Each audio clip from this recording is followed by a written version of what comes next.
Hi, Lisa K. Donner here for Liberty Nation, and with me today is our socio-political correspondent, Jeff Charles. Welcome, Jeff. Hey Lisa, how you doing? Well, okay, and Scott DiCosenza, our legal affairs editor at Liberty Nation. Welcome, Scott. Thanks, Lisa.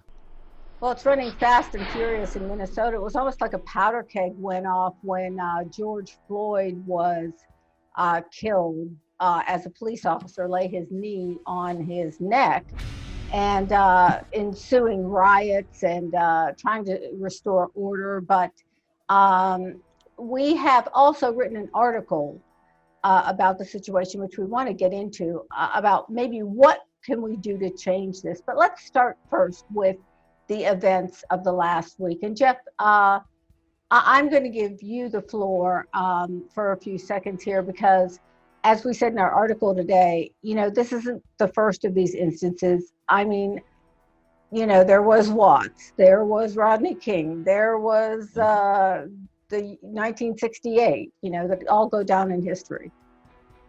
Yes, yeah. So basically, I mean, and especially in Minneapolis, which a lot of people might not know, but I mean, they have a history of police brutality and having issues with that. God, just like LA did leading up to the LA riots. So, I mean, people might think that the reaction is just to this one instance. No, this is a history where this is building up into the culmination of what happened. And George Floyd was the catalyst that set everything off, and it's bringing more attention to it, not just in Minneapolis, but all across the country. I mean, people are going to their mayors and their city council and saying, hey, what are you going to do to make sure this doesn't happen here? But I think if people don't really understand the broader historical context of this and how policing works and the forces that contribute to an incident like what happened with George Floyd. All right, well, you make an interesting point, and you brought that up in your article this morning on Liberty Nation, Scott. Let's talk about that. Well, first, I would say to what Jeff has said, while it's true that Minneapolis has had historical issues, that is now so true with so many police departments across the country. And that's why this is not localized to Minneapolis or other, like hotspots, like a coronavirus hotspot or something. It's so many people everywhere feel like police agencies are occupying forces that are not in it for the public good or to help folks generally, but to do their own bidding, like a gang. Yeah, and it does seem like there is a lot of force going on there. There is no love lost between certain communities. Jeff, what's your take?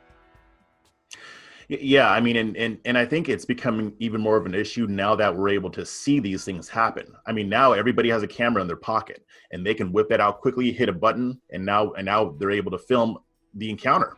Not only that, but officers have body cams. So there's a lot more visibility on this now. So it is, in a lot of ways, it seems like it's happening more often. Well, the actual truth is people are actually capturing this on camera more often. I mean, with the Rodney King issue, I wasn't surprised by what happened because I would hear about it all the time. Even though I was a kid, I would hear about what police would do to black men and women in LA. So, but when that video hit, that's what shocked everybody. But now it's not as much of a shock because people are recording it all the time. So we know that this stuff is happening. Scott, hey, Jeff, let me just cut in here if I might, Lisa, because I wanted to hasten to add, Jeff, it's not true that police did that to black people in Los Angeles. They did it to people in Los Angeles, okay? People who they wanted to victimize, whether they were black or white. And while I'm sure Rich Whitey probably didn't get as much of that kind of non-justice as poor black people did, there were certainly some poor whites who did, people without power. That's who the police focus these types of abuses on, generally speaking. And it's not about, I think, black and white. It's about blue. And I think that, we're a week past or a couple weeks past now, the Ahmaud Arbery kind of blowing up in terms of racial incidents in the country. And I think that's a perfect example of, those people have been called racists, but without evidence that they are racist. And the action of this police officer is being called racist. All I see is a man getting killed by the police, and that's unacceptable. And I just don't think that we can say race is the prominent factor here when I see blue as the prominent factor. I just want to put it out there. All right, that's an interesting point that you make. In other words, it's a humanity problem But I think blacks have made the case, and maybe rightly so, that they have been singled out. Well, I would say that. Wait. I want Jeff to respond. Go ahead. Well, yeah, and nowadays it may not be as easy to say whether the motivation is racist or not. Back in those days with the LAPD, it was clear, because I mean, you would hear the remarks that they would make. The people have even admitted, police officers have even admitted that they were racially biased. Now, fast forward to now, like with the situation with George Floyd, I don't know what was going through his head, and I can't prove it. So that's why usually when I write about it or I talk about it, I don't hone in on the race as much. But that officer had 18 complaints against him. I'm sure if I were to look into those, I'm sure he's harassing white people too. So I think it's easy to inject race into it, and in some cases it might be appropriate, others not so much. But when there's no way to know for sure, it's more appropriate to focus on the statism. That, like you said, the problem is blue. I mean, it's statism, basically. We don't even need to get into the race, because when people who are handcuffed and on the ground die after some guy drives their knee into his neck for 8 minutes, we don't need to know what color anybody is. But the guy who was guarding the crowd from interceding in that, I don't know if you noticed that was an Asian man or part Asian, whatever. So we're doing the kind of racial breakdown. And the other thing, and Lisa, I just would say this is kind of something that is not really talked about. And it sounds a little bit conspiracy theory-ish, but I really do think it's true, because these videotaped incidents where it is not a favored victim, where it is a white guy, for instance, okay, they don't get the blow up on social media and traditional legacy media too. And so those cases are out there. If you want to go and look for police officers killing people on video, you can find them, and find plenty of white victims of that kind of treatment as well. All right, let's talk a little bit. Go ahead, Jeff. Go ahead. I was just going to piggyback on that. I will say it. I think that is a media conspiracy. There's a reason why they don't focus on white victims of police brutality.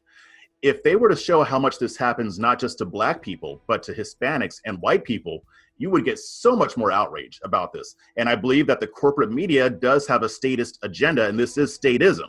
So they'll focus on the minority aspect because that promotes their agenda. But if they show how often this happens to white people and how much it happens to everybody, then we might actually solve the problem. That's not what they want. All right, so we've narrowed it down a little bit. We have a human problem, we have a blue problem.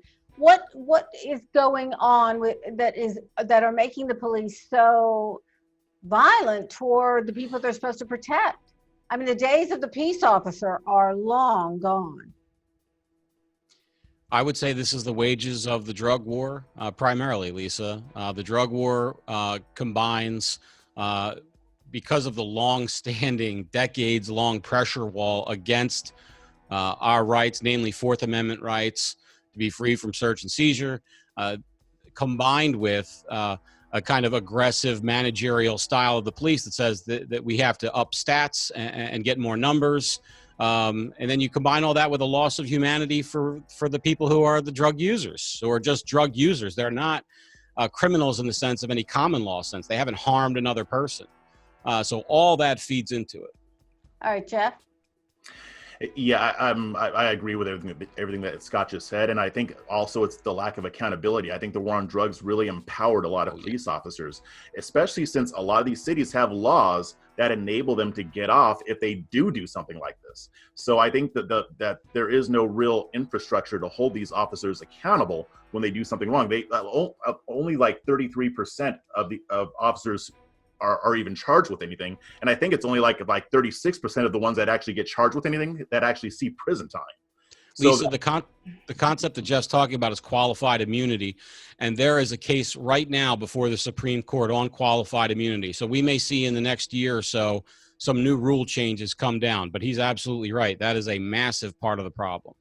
All right. So we have a situation that is looked at by the national media as a racial situation. And now we have a situation in Minnesota where the governor says he was watching one of his precincts burn down, libraries looting. I mean, crazy going on. But he was so busy, engrossed in watching it, he forgot to, or wasn't capable of getting the National Guard direction about what to do. And then on top of everything else, they arrested a CNN crew. I mean, it just seems like it's craziness going on over there, Jeff. Yeah, the CNN reporter was arrested. I mean, fake news is wrong, but I don't think you can get arrested for spreading fake news. but yeah, I mean, the situation is really out of control. I think that what we're going to find out in the days to come is that this was very similar to what happened in Ferguson. There were a lot of people rioting, but most of those people came from outside of the city. And the police, and the chief of police in Minneapolis has already indicated that this is going on. But there's also the Antifa factor. A lot of those videos, they're either white or they're really light-skinned black folks. The people that torched that AutoZone, those were Antifa. So these racist Antifa thugs go to these areas and incite violence and make it look like it's the black residents of the city doing it. Now, I'm not saying that there's no Minneapolis residents that are engaged in the violence, but most of them, there's other videos of them protesting peacefully. Candace Owens has been tweeting out about this, I think, a lot. She helped expose it with the Ferguson, the Soros connection in Ferguson, and here again. And yeah, you've got a bunch of skinny white kids, black clad, just beating store windows for the reason that it's a great time to be an anarchist and to create chaos, if that's your goal. All right, well, I'm going to admit that I am old enough to remember 1968. I was 10 years old. It was a crazy summer. I mean, you had it just all over the country. Everybody was running in the streets and wild. And, there was something reminiscent about this morning. I'm not suggesting that the whole country is going to explode, but it is starting to look like this is taking off in a few other places. And then we have the situation of COVID-19. People have been stuck in their houses, and that's nice if you're stuck in a $300,000 or $400,000 house with plenty of amenities. But if you're stuck in your house with no job, no money, and it's small, and you have a little apartment, that's a different situation. So I'm wondering, what do you guys think we're going to be seeing as the summer goes? Are we going to be seeing a lot more calling out the National Guard? Anxiety and depression are at epidemic levels in this country. It's going to be a long, hot summer. Jeff? Yeah, I wish I could say Scott is wrong, and I hope that he ends up being wrong. But I mean, with people being stuck indoors, especially in lower income areas, I mean, we're already seeing protest and violent behavior in Los Angeles. I have family back in California who are talking about people shutting down the 101 freeway. So I mean, I know they're supposed to be doing some reopening in June, but I don't know if it'll be soon enough. All right, Scott, you mentioned one other thing, or actually two other things. One, it was about the police unions and this business of quotas. Let's talk about that a little bit. Well, for the police union aspect, Lisa, I think one of the main problems that we have is that the political authorities, they sign contracts with police unions for police labor. And in those contracts are the rules about what happens when police are disciplined. So Jeff mentioned that the guy had a bunch of previous complaints against him. Well, let's say some of those complaints were founded and or rather, let's say some of them were unfounded, but the police brass were convinced that the person had ill intent and shouldn't be on the police force. We don't allow the command staff to make those decisions because of the employment union protection rules, which were put in place because it was a jobs program, not because of justice. So if it's a jobs program, then it's important that a police officer have 42 hearings before you can fire them. But if you want to make sure that the people see justice, then the employment rights of police officers should take a back seat. And you can change that without much objection from the police officers by paying them a lot more money. And that's something that I propose, is that police officers should be paid more so that it attracts higher quality candidates.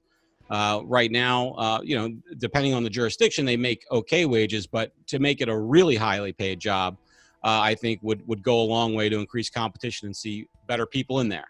But if you could fire them at the first time that they exhibit conduct unbecoming an officer, if you will, that would do a lot to fix this stuff. All right, Jeff, what do you think about the situation of quotas? In other words, all right, men, here's your morning meeting, men in blue, let's go out and, we're behind in our tickets and arrests and people smoking pot and whatnot. Does that fuel the fire or fan the flames of the fire.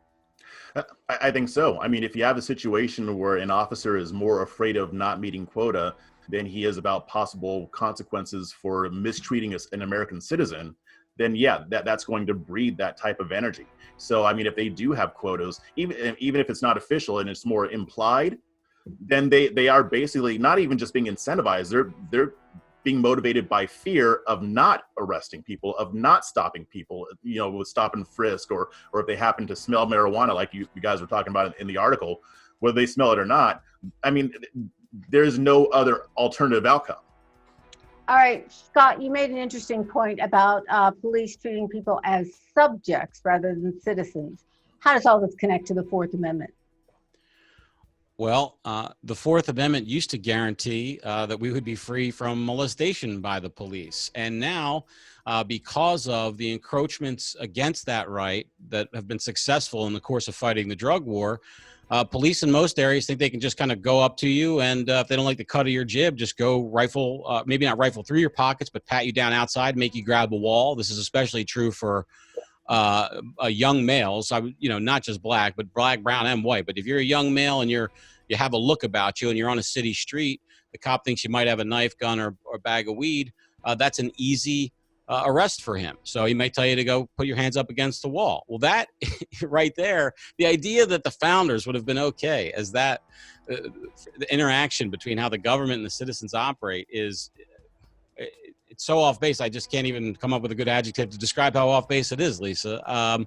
We're supposed to be free from that kind of interference unless there's real suspicion, articulable suspicion that we've done something wrong. And this is all the wages of the drug war. It used to be that a cop had to have a good reason. Now, maybe they didn't always do it, especially we want to talk about racist police, especially in the South.